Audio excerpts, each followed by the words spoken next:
Okay, so thank you so much, Bookborn and Cam from Cam Reads, for joining me in this chat. Both of their channels will be linked in the description. I was just telling them off screen or off camera, off recording, that these are the two biggest, outside of 17th Shard, these are the two biggest Cosmere nerds I know. So if you like Brandon's books, you should be following them both. But this is a spoiler-free video for all Brandon's books, to include the secret projects. We won't go into spoilers for any of them. This is just an overall retrospective. Okay, we've done the year of Sanderson. How did it go? As fans, as people who didn't work on the projects, as people who weren't on the ground floor with it all, just consumers who love his stories, how did we feel like this really cool experiment panned out? Bookborn, do you want to start? Like, how did you feel about the whole experience after the fact? Yeah, it's interesting because I feel like there's multiple directions on describing this Kickstarter as successful or not. Like, you've got, was it successful for Brandon? Was it successful for the fans? Was it successful for people who weren't familiar with Sanderson? Even like international fans versus domestic fans. There's like a lot in. But for me, as a fan, it was fabulous. Like, I loved it. It was so exciting, something to look forward to every quarter for the most part. And I think we kind of chatted, we mostly agree, like, the books were very successful for me. They're definitely in the top half of the Cosmere, many of them. And so, yeah, for me, I was total success. Yeah, I'd actually have to totally agree with Bookborn there. I really think that it was a total success. I think, again, like she said, like, it's a success on multiple levels, and like you can kind of describe and kind of say to what degree it's a success on those different levels. Like, I didn't join into the Kickstarter on the part of getting like the book, the swag boxes. So for me, that part of it, I don't have any experience with, but I did hear in the beginning that there was like some issues with the shipping. So that part of it, for some people, might have a negative experience. But for the books overall, I think that was pretty successful, including like some of Brandon's interjection of some of the kind of experimental like things he wanted to do with the writing. I think that was overall successful as well. Cam, what did you pledge? Just the audiobooks and the ebooks. Just audio and ebooks. And Bookborn, you did the full. Did you do swag as well? I did not do swag. I'm not a random swag person, but I have purchased a swag box separately. So I have one of my favorites, but I just did the premium hardcovers and the digital. We didn't do audio, actually. Okay. So I didn't even know you could just do hardcover and ebook. Yeah, we didn't do the audiobook level. Okay. So I did just e and audio. I couldn't justify spending the money on the hardbacks. In retrospect, I regret it because they were more than I ever could have expected. You know, with Kickstarters, you never know exactly, you can't hold it in your hands. You can't see exactly what the finished product, but we knew nothing going into this. It was very much like, hey, I have an idea. Do you trust me? Is kind of how it went. And it's like, well, it's a lot of money to just trust you. I should have just trusted. I have a Sanderson problem. Like, you can see behind me on my shelf. So like, because I already owned all the leather bounds, that's where my trust came from, which was like, I already know that the leather bounds are quality, which is why I did it. But like, I understand, because it hurt a little bit because you're buying 4 up front. It's not 1, it's 4. Yeah. And it's like, I always know that at the very minimum, I'm going to enjoy a Sanderson story, even if it's not going to be a new favorite. Like, I'm going to have a good time. Mm-hmm. But it's like, oh, I don't know that I'm going to love all of these. So it's a lot. But even Handbook, which I didn't love, the art inside and the guidebook pages, it's like, yeah, I would love, like I said in my video, and I would love like a separate publication of just the handbook. That would be so cool. Yes. Yeah. Now I can't find any, but like the sketches on the side that tell their own story, like that was, I thought, a very unique. That was so cool. Even though Handbook was all of our least favorites. It was. Totally. So speaking of the cost, the question lately has been, okay, so was it worth it though? Was it worth the opening cost of going into it all? I know I've seen some complaints about Well, we didn't know that 10 days later, the ebook would be available to everybody. Like that kind of like takes away some of the specialness for some people. The fact that it's not as exclusive as people might have thought initially, which I don't think Brandon necessarily, I think he just didn't know all the details in the beginning.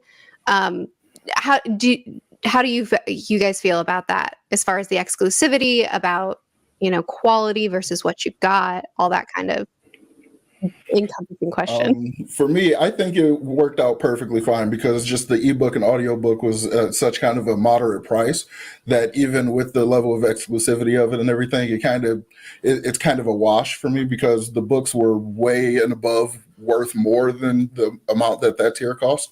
So I think it was totally worth it. Mm-hmm.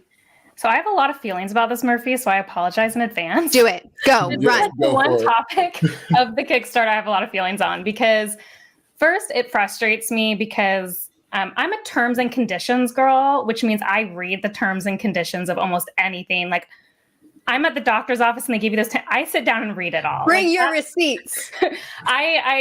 So it was stated in the Kickstarter very clearly that they would be available at a later date, but they didn't know how late. Right. Now, I do realize some people expected it to be a lot later because they didn't say which date.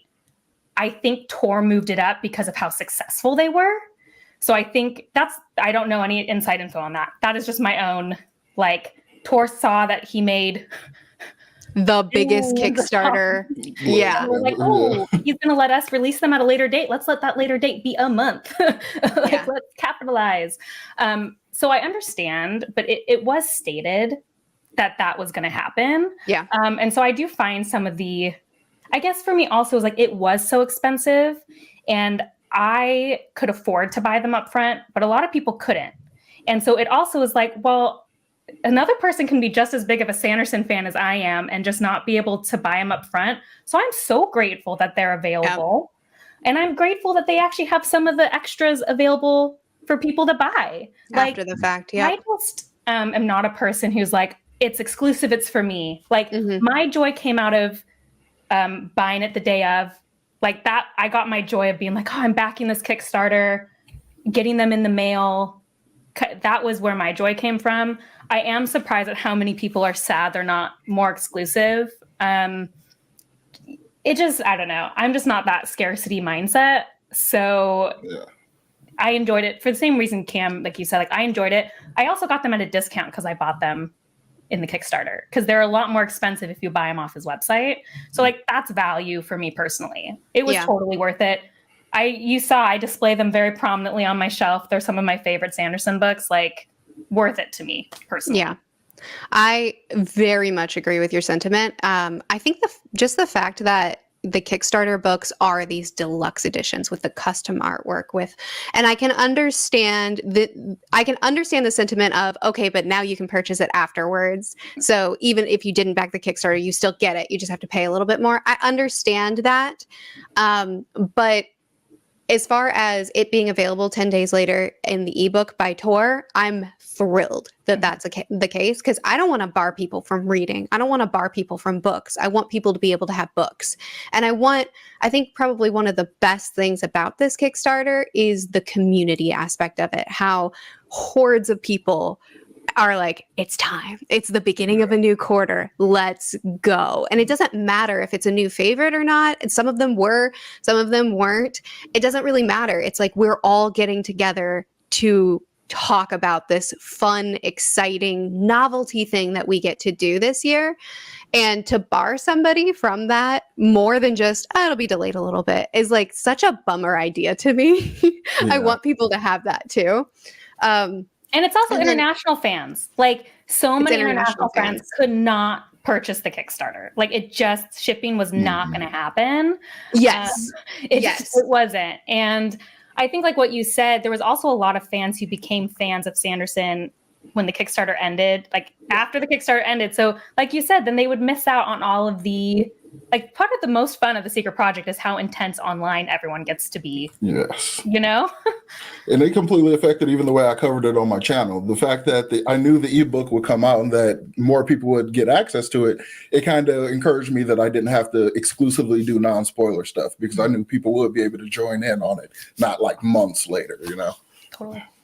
Speaking of the internet fury, Bookborn. Oh, no. No question starts good. Right. The fervor of the internet all rising up. One of the things, probably my biggest thing that I wonder if Sanderson had it to do again, if he might change, is the promise at the beginning of, hey, if you want, you could wait till this arrives at your doorstep and not even know the title. You could wait until it's in your hands to look at it and to know what it is. This is an awesome idea, but the internet exists. And unfortunately, people want to talk about the book. So it made the fan base, it made this really fun thing a little bit more tumultuous because people wanted to make good on that promise. And the fact that so many people were posting reviews immediately added a little bit of tension. Totally. Anyone want to weigh in on feelings on that? Sam, did you experience people angry at your reviews?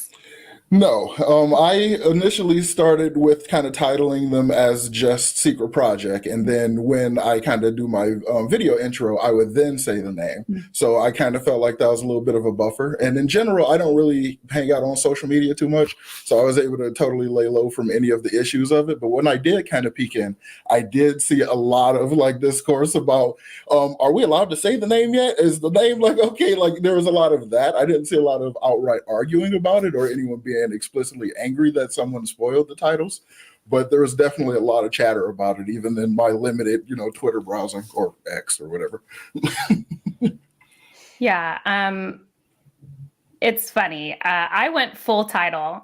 I think most people my did. Reviews. I was like, people are going to be searching by the title. I will say, Cam, were you and Murphy, were you guys unspoiled on the titles when you started reading the books? Yes. Yes, except for Tress. Tress, yeah, I sure. found out the name before, and all the other ones, I didn't know it until I opened the audiobook. Okay, so that was the same for me as well. And Tress was spoiled. I think we were all so excited about the first one. Yeah. I was much more online. Yeah. With Tress, but so that we all were unspoiled. You know what I mean? Mm-hmm. For me, once the book came out, you can talk about it. And I told everyone, like, it was my responsibility to stay off the internet. Like with Sunlit Man, I couldn't read it as fast as I'd read the other ones. So I was not on Instagram. I just didn't go on for a couple days. So I don't like how people put the responsibility on others. Yeah. It's if you don't want to be spoiled, stay off Sanderson spaces. Yeah. After the book comes out. Before the book comes out, I think the community was pretty good about, trying to limit spoilers. But once the book is out, I mean, it's a title. It's a title. Like, how am I supposed to talk about this book? Title. It's a title. Right. And yeah. I think a title is honestly such a minor spoiler, especially since Brandon didn't really get hyper explicit about which was Cosmere and which wasn't in the way he titled them, that I don't really feel like it's a dramatic spoiler, but, can't speak for the internet. Just the internet. That's all. I will say the rule I followed was that I followed Brandon's lead, and it was literally only because I don't like attracting, the controversy. I'm just like, I'll fall in line. So for me, it was like, I'll just do what Brandon's doing. And like 10 days. It's 10 days. It's once the ebook is available through Tor, once it's widely, anyone can get their hands on it, then he starts marketing it with the name. He starts posting Instagram with the name. So I followed that rule. And so like if I do a spoiler-free reading vlog, I use the Secret Project in the title. I use the dummy cover on the thumbnail. And then after it's widely available, I post a spoiler discussion using the name and title. I still get flack. Every single video, somebody comments on the spoiler video, should you be doing this? And I'm like, what is Brandon's doing it. Why can't I? What's funny is I think the heat was way more with Tress, because I got way more comments on my Tress video about it. And then before Wizard's Handbook, I actually did a community post and said, here's the deal, guys. I'm using the title of the book. mute my channel if you don't want to see it. Like that's what I'm doing, because YouTube is going to bury my video otherwise. And like, I'm doing it. And after that, the only comments I got were, should you be doing this? No one was actually like, you spoiled this for me. So I wonder if part of it became like everyone worried so much about it, but no one actually cared. Does that make sense? Like, Yeah. Everyone's been like overly cautious, kind of. Yes, but no one was actually being spoiled. People were just worried about it. And it was hype. We were excited. I think a lot of it comes from a good place. People were very excited and wanted to be a part of the full experience. So like, I don't blame anyone. Like, I get it. Yeah, and that idea of keeping the title like secret until until they actually get it, like that kind of adds a little more to the event feel of it. So I could see that too. Totally. Yeah.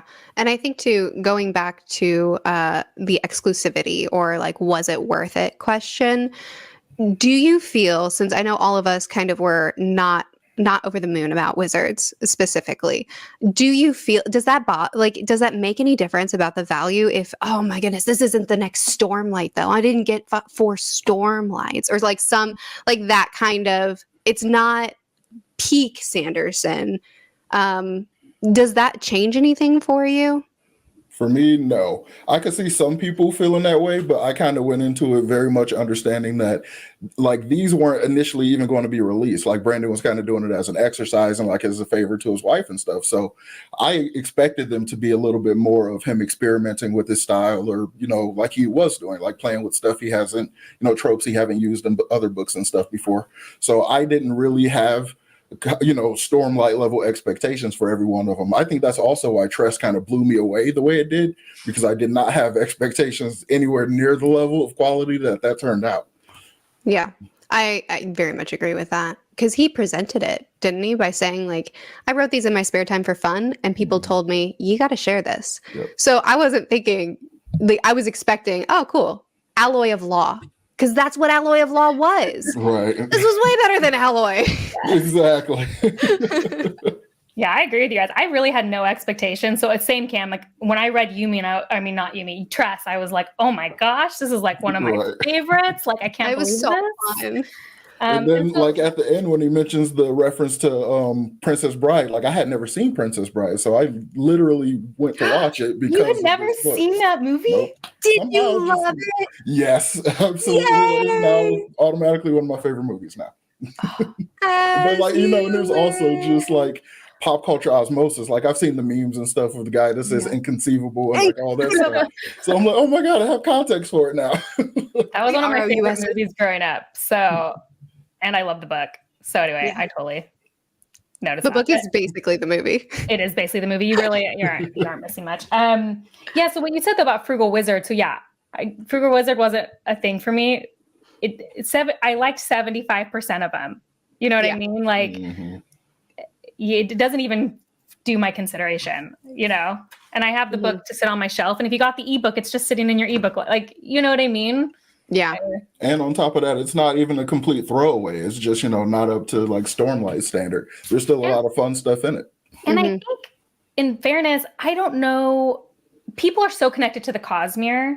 It already was at a disadvantage anyway, in my opinion. Sure. That's why nobody loves Skyward except for us. I like Skyward. I love Skyward. I like early Skyward. I like early Skyward. Kim, you and I, yes, we're on the same wavelength. Yeah, that's a good distinction. Speaking of Skyward, great transition.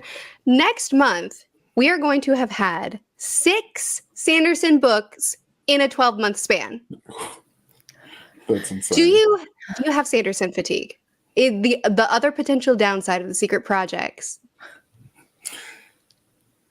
Me too. No, I actually don't. I believe it, Cam. You're such a fanboy. You're better. I am totally. But I think it's because the level of variety of stuff. Like I can totally disassociate I guess what it is my initial impression, my total impression of Sanderson's work is so steeped in the Cosmere that when we get stuff like Frugal Wizards or anything else, it's so different that I can almost totally disassociate it. So even in my review for Frugal Wizards, I kind of lump it in with Alcatraz because I don't even see it as on that same kind of category as his other stuff. I just lump it in completely in a different category. That was kind of Alcatraz slander, which I can't take because I think Alcatraz. Oh yeah, is so you great. love it. I forgot And about I don't love it. My son loves it so much. I think Yeah. that's coloring like my view of Alcatraz. But I think my fatigue is coming from covering it on YouTube. So I think if YouTube wasn't a factor for me, I would have zero Sanderson fatigue. But because 4 Cosmere books came out in the space of a year, starting with Lost Metal, I am exhausted. Like exhausted from covering Cosmere content. I'm excited for the last Skyward because I don't even talk about those on my channel.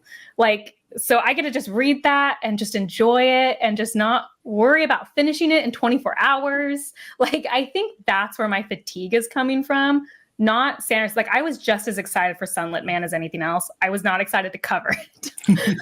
Like, I think that's where my fatigue is. That's some really good self-reflection, actually, because I hadn't put that together. I don't try to read it in 24 hours. You're like a superwoman. You both, Cam, you read them so, I don't understand you people. Some I read, most I audiobook though, but like reading a physical copy in 24 hours, that's a whole Bookborn doesn't even game. do audio. Yeah, that's a whole other game right there. Y'all are some other animal, but okay, so, but that is a really good point because with Sanderson books, I feel almost a lot more pressure. I said almost and then followed it with a lot. I think part of my fatigue though comes from like, I have enjoyed this whole process so much, but because Cam, as you said, the Skyward books like started so high for me and have gone down, I'm excited to see how Brandon will wrap it up. But at the same time, I'm like, oh, we're kind of ending this 6-book stretch with something that I don't know how I'm going to feel about. Yeah. So like I'm experiencing the fatigue only now because I'm like, oh my gosh, in a month I have another Sanderson book and it's not even one that I'm like, woo, let's go.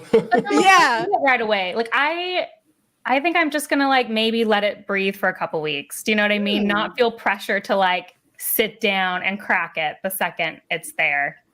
I don't think I'm capable of that because the whole point of my channel, which I have the reading vlog, so I'm like talking about everything that I read. And the whole point of my channel is like, I want to talk to people about books. And so if it's a book that I know a lot of people want to talk about, I want to talk about it when everybody's talking about it. But Skyward also doesn't have nearly as big of a fandom. So maybe that kind of factors in. Anyway, sorry. Another factor at the beginning was we had some issues primarily because Brandon did not expect this to be such a success with printing, with shipping, with getting the books to him so he could get it to us. And that caused a lot of friction at the beginning, especially where people were like getting wizards before they were getting Tress sometimes. Like it was hard for a lot of people. How did you feel Brandon and his team handled that? The frustrations I think were pretty valid from people who were like, people are like finishing it months before I'm getting mine. I think from our perspective, as someone who wasn't someone waiting for a shipment, I think the way in which they kept emailing and stuff and making it really clear that they were having issues and trying to keep everyone updated was probably the best thing they could have done. And that was like a really cool thing to do because sometimes, you could just kind of go months with no information and be kind of lost. But the fact that they were trying to, keep everyone informed as regularly as possible, that's probably the best thing they could have done with those issues they couldn't control. Go Bookborn. I know you've got some. Yeah. I could tell you were like, I'm gonna let him speak. I'm gonna sound like a huge Sanderson apologist here, and everyone needs to be ready. But there's a few factors here. First, that I have bought a lot of things off Kickstarter in my past, and 2, I was somebody who bought the deluxe version of White Sand through Indiegogo. These 2 experiences really color how I feel about what happened with Tress. Which is first, if you buy something I have bought something off Kickstarter that I have never seen. Kickstarter is a huge thing. You are giving your money to something.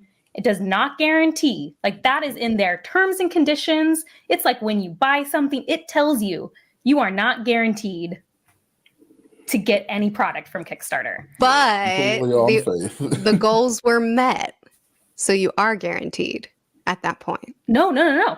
No, you're not guaranteed. They say even after the goal's met? Oh no, because you get your money back if the goal's not met. If you send your money to Kickstarter, this is you putting faith in a product. they say very clearly on their terms and conditions, you may never see anything for your money. And it has happened to us. It has. Like, they have no guarantees that you will get the product. That is, you go look at Kickstarter's terms and conditions. When you pay, it is in there. Read the contract. No, but because I've done Kickstarter so much, I know that. And I've had Kickstarters delayed for a year, 2 years. Like, they get delayed because it's usually just a vision of a product. Now, with Sanderson, I was pretty sure, because they have done so much stuff before, that we were going to get the product. Like, the books were written. I wasn't worried about that. But when there was trust delays, I was like, yeah, that makes sense. Like, and I bought the book, so I'm one of the people waiting. Right. And people throwing hissy fits were driving me crazy. Like, especially because I wasn't a Year of Sanderson person, but they shipped out the Hoyd boxes a month early to try to alleviate that. Like, this was the printer. Like, it was like it was not in their warehouses. Like, what were they going to do? Yeah. And like, they were emailing you every week. Now, the Indiegogo project with my white sand back there, I bought that 2 years before I saw it. It was delivered 18 months late. Never emailed you. Oh my goodness. It was a nightmare. I would literally never purchase from Indiegogo again because of what a nightmare it was. Like, I'm saying that. So people, I just don't think, have a lot of experience, like, with all these challenges. And the fact that they fixed it within a year, like, Handbook was a little delayed. Yumi and Sunlit Man, not delayed at all. I got Yumi with like 3 days after the first of the month, whatever month it was released in. So I know it was frustrating for people who wanted to read their physical copy, but everyone had a digital copy. It was your choice to wait for the physical, and it was out of their control. Like, I feel like people were putting so much on them, and they were doing everything they could. Like, at some point, you got to give it a break. That's my apology statement. No, so first of all, I didn't know that about Kickstarter because I have never backed a Kickstarter before Brandon's. Yeah, so I had no idea. Yeah, you too? Okay. Yeah. So I had no idea that it was like, you might get it, you might not. Right. Which we know, Brandon, we're going to get it. Yes. And that was a big part of it is Brandon has already proven himself to be someone who keeps his schedule, who fulfills his promises, who keeps people informed with just his writing is already so above and beyond with his progress in books and all that kind of stuff. So we already knew we're going to get the product. I don't agree with the way some people came at Brandon and his team. I don't agree with some of the vitriol that they got, obviously. But I will say, on a human perspective, I think that it's valid to feel some frustration that, like, everywhere online, everybody's talking about the book that you want to read. And it's like months. And it's not Brandon's fault. He can't control the printer. He was on the printers. He was calling, well, probably his team. They were calling the printers. They were trying to get answers. They were trying to keep us informed. It was completely out of their hands. But I do think it's valid to be irritated that it started that way. But nobody was reading the physical copy. So, like, people were saying, like, oh, I feel left out. Well, no one was reading it. Like, everyone who chose to read it wasn't reading the physical copy. Do I wish I could have read the physical copy? Yeah. But, like, ultimately, I had to make the decision, was that experience better than missing out online? And for me, it wasn't.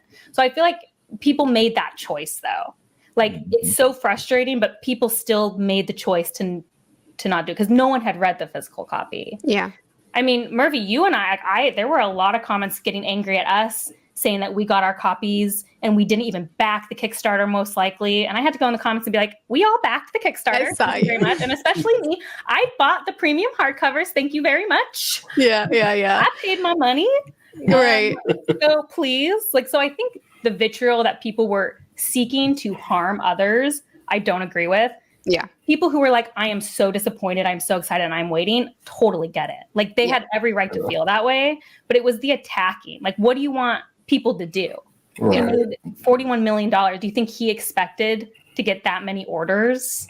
Never in a million years. Never in a million years. Like, of course it's going to be a successful Kickstarter, but on this level. Yeah, like, wow. Like, I can't imagine the reaction to that. Like, right. You know, so people who are going to write hate on the internet anyway, so it's going to be hard for us to understand the kind of people who are going to take it that far. It was just taken too far, I think. It was taken too far. The Yeah. disappointment totally makes sense. It got taken too far.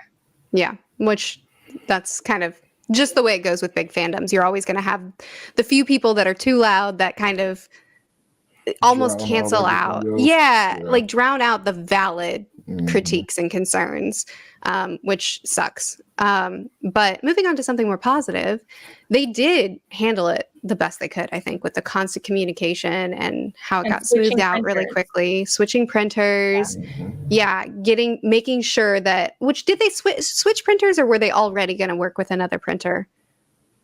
Oh, Cam, I thought they switched I'm- printers. When No, I remember going seeing the through email saying that they were switching printers, but I don't know if Oh, it was okay. like a decision that was, pre-made before all the delays.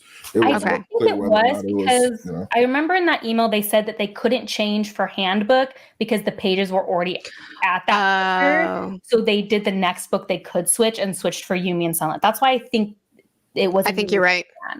I think you're right. Now that you say that, that does sound right. But yeah, they worked hard to make it right as quickly as possible and to keep it smooth. And for this Kickstarter being so backed, like so much more than they expected, it really did run smooth after that first big road bump. Yeah, I would love to know what their initial assumptions about how successful it probably would have been, like what they were expecting versus what they got, because it broke records and everything. Like no one could have expected that. Yeah, it was wild. I wondered if they expected it to be similar to the Way of Kings leather bounds. Oh, Maybe sure. a little I can see bigger. Do you guys remember the Way of King leather bound? Was it 2 million? No, I'm trying to think. I don't know. I know there's a big price discrepancy though. Those are like $100 a piece, whereas these are way more affordable. But they're more affordable, but cost more upfront.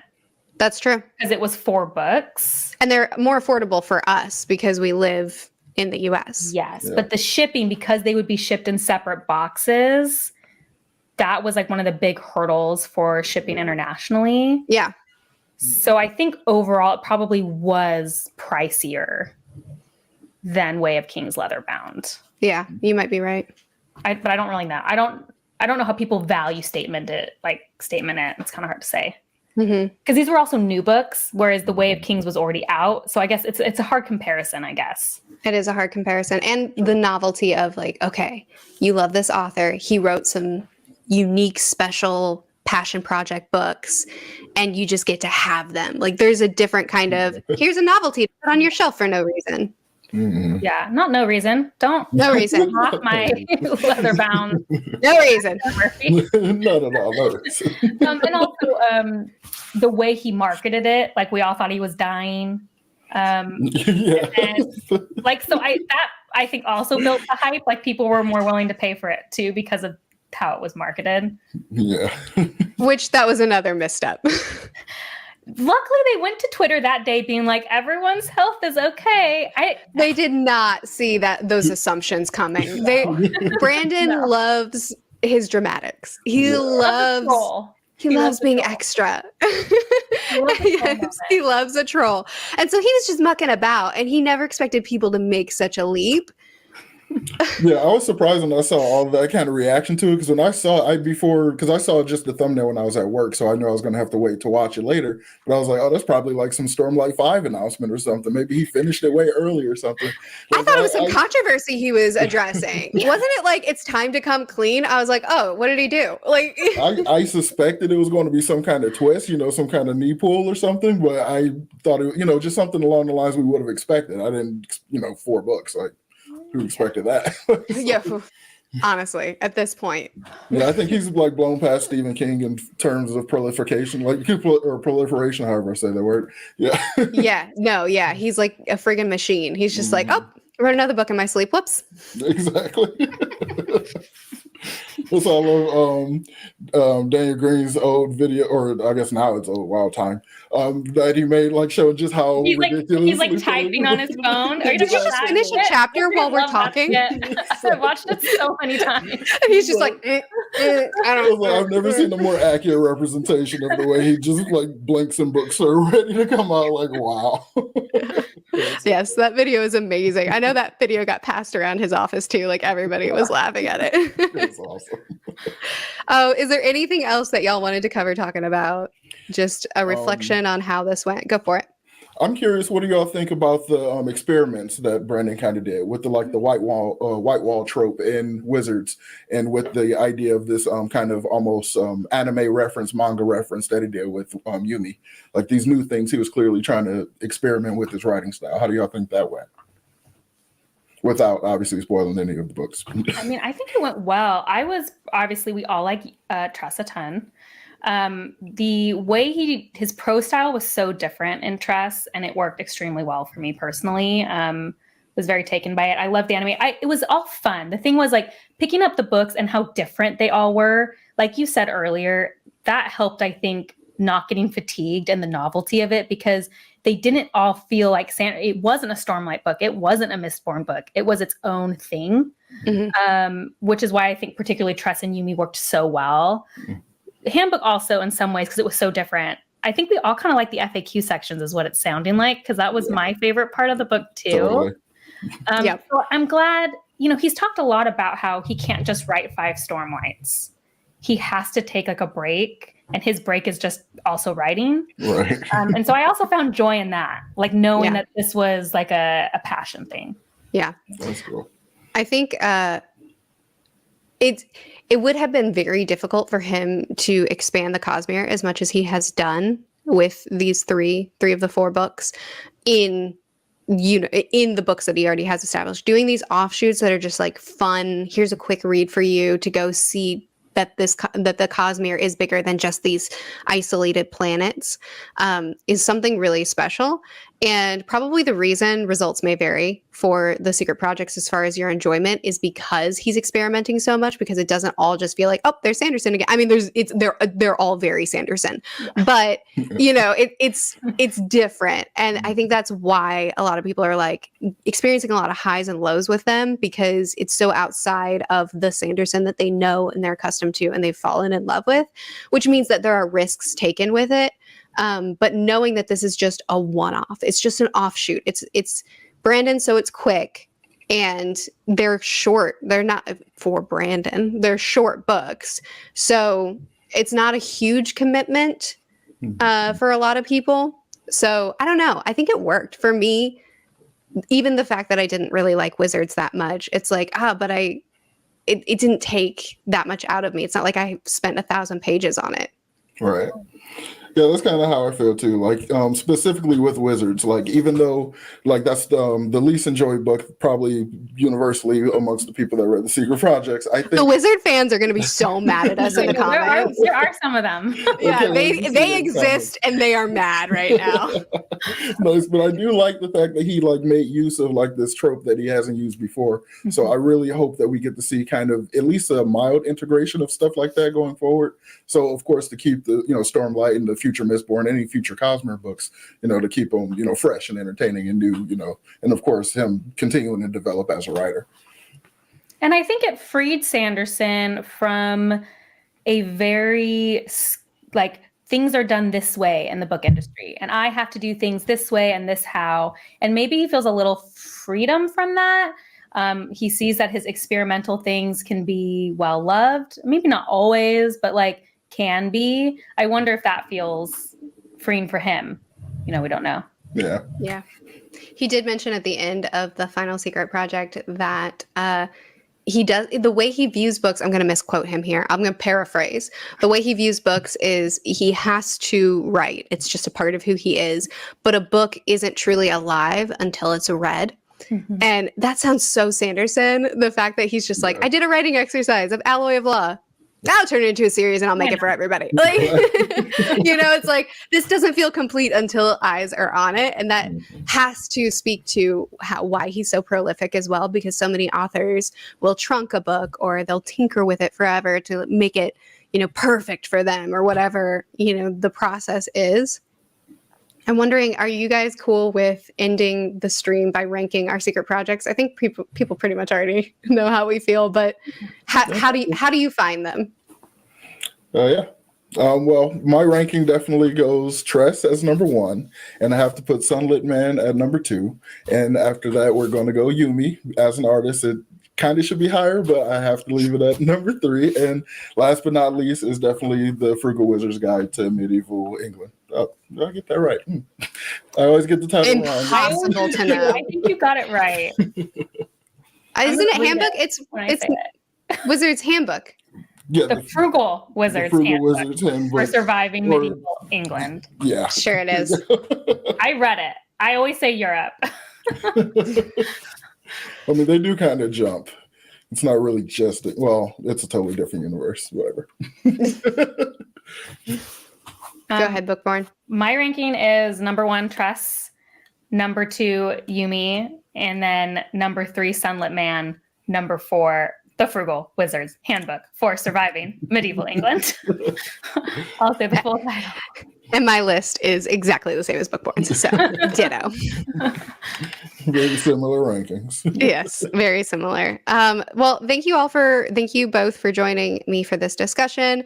People in the comments, I would love to hear, how did you take the secret projects? How did you find them? Pros, cons, overall, was it a worthwhile experience for you? Did you enjoy it?